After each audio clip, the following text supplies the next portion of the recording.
কথায় বলে লোভে পাপ, পাপে মৃত্যু। তাই লোভের থেকে খারাপ আর কিছুই হতে পারে না। কারণ এই লোভই সকল বিপত্তির কারণ। অন্তরে কুচিন্তা আর ঘুরে মূর্ছি তীর্থযাত্রা করে এটা সম্পূর্ণ ভ্রান্ত একটা প্রচেষ্টা নিজেকে শুদ্ধ করা। তবে আপনার হৃদয় যদি শুদ্ধ থাকে, অন্তর যদি শুদ্ধ হয়,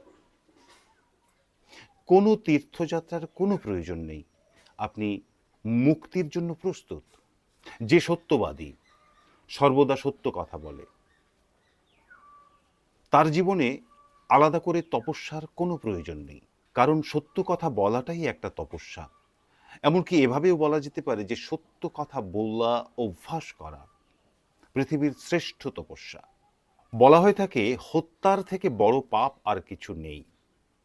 কিন্তু জানেন কি, কাউকে অপবাদ দেওয়া, যা সে নয় সেটাকেই চিহ্নিত করে দেওয়া, এই অপবাদ মৃত্যুর থেকেও, কাউকে মেরে দেওয়ার থেকেও অনেক বড় পাপের। সুতরাং চেষ্টা করুন কাউকে কোনো অপবাদ না দেওয়ার। আমরা পুণ্যের জন্য কত কেই না করি, কিন্তু কখনো ভেবে দেখেছি কি যে আমাদের একটা যদি ভালো কোনো গুণ ভেতরে থেকে থাকে এবং সেই গুণের চর্চা যদি আমি কন্টিনিউ করতে থাকি, ভালো কোনো গুণ, তাহলে আর আলাদা করে কোনো পুণ্যের লোভ করারও প্রয়োজন নেই, পুণ্যের লোভে কোনো কাজ করারও প্রয়োজন নেই। শুধু যে ভালো গুণটুকু আছে সেটাকে নিয়েই সারা জীবন কাটিয়ে দেওয়া যেতে পারে। যখন খ্যাতির শীর্ষে উঠে যায় তখন তার আর আলাদা করে কোনো অলংকার পরার প্রয়োজন হয় না, আলাদা করে কোনো নামি দামি ব্র্যান্ড পরে নিজেকে সুন্দর করে তোলার প্রয়োজন নেই। কারণ তিনি নিজেই একটা অলংকার।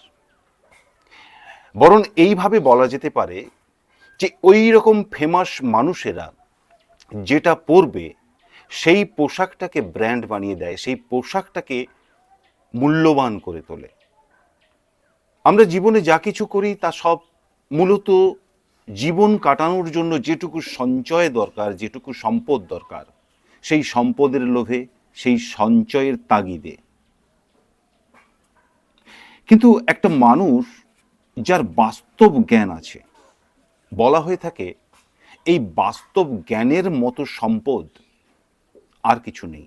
সুতরাং যার বাস্তব জ্ঞান আছে তার আলাদা করে সম্পদ জোগাড় করার চেষ্টা করার প্রয়োজন নেই।